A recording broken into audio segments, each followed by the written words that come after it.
Taxi drivers in the city are pleading for debt relief. Many, already struggling under the cost of pricey medallions, say the pandemic has made their economic pain even worse. Some of those drivers spoke with CBS 2's Jenna DeAngelis.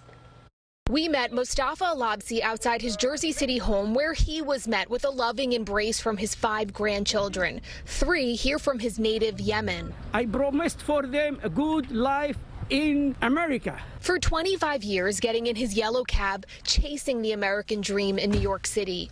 But for months now, it's been sitting in his driveway with signs not working since March 2020.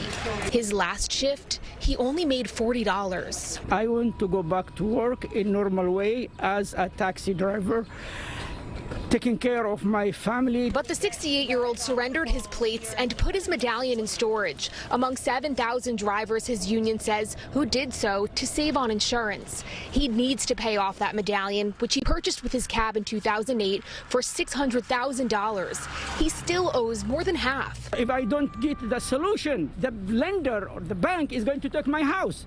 These kids are going to be homeless. The medallion is a city permit required to operate a cab, a system started in the 1930s. At one point, it was valued over $1 million, which plummeted with the rise of ride-sharing like Uber and Lyft.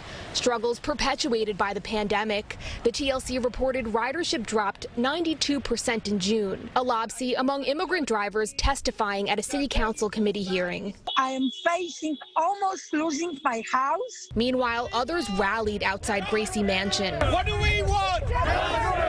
Bringing this day of action to the Brooklyn Bridge, shutting it down. The drivers demanding debt relief for medallion loans. The drivers have a financial debt. The city has a moral debt. The executive director of the New York Taxi Workers Alliance says its proposal calls on lenders to reduce medallion loans to $125,000 and refinance payments, with the city acting as a backstop. The city should go back and think about our dignity. That's cab driver Dorothy LeConte. She and Alabsi heartbroken over 9 drivers killing themselves. Not sure how much more drivers drowning in debt can take.